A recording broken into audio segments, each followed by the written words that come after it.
Friends मोर YouTube channel को स्वागत। चलतु आज आम करवा देसी पोहला माछर झोल। तापाई माछ को भाजी नहीं भल भाव एठी आलू सालू पकईकी आज झोल करवा। पियाज टमाटो अदा रसुण पेस्ट कर देछि।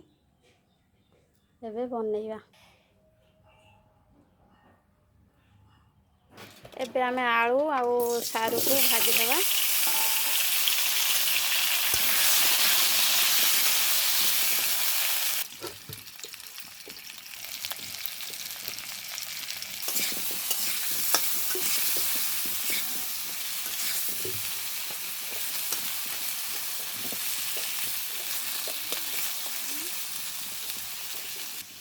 तो आलू भजा हो गला।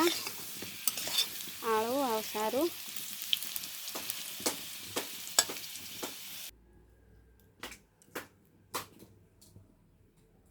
तेल देदेनी। तेल रे किछि दबा दालचीनी अलैच गुंड किछि पियाज और एबे पियाज पूरा लाल भाजी हो गलानी। एबे टमाटो देदेबा।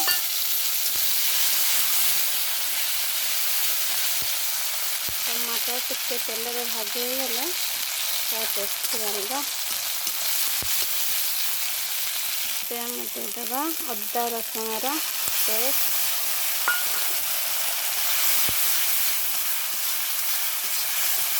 आम मसला पकेगा हल्दी गुंड लंका गुंड और लुण।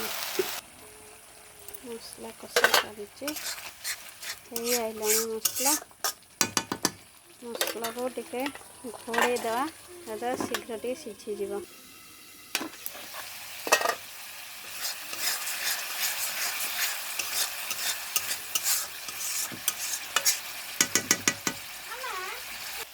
आमर मसला हो गलानी।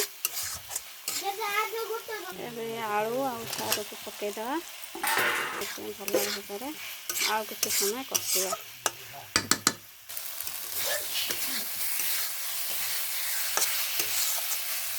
होगा पानी देदेबा।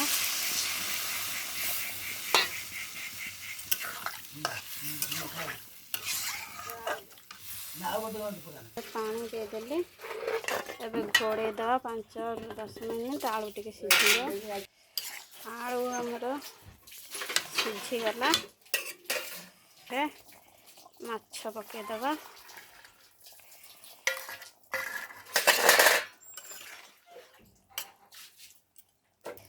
एमती 5 मिनट फुटिया छाड़ीदवा। गला आमर देसी पोहा माछ। एबे गरम मसला गुंड देदेबा। गला आमर माछ तरकारी रेडी।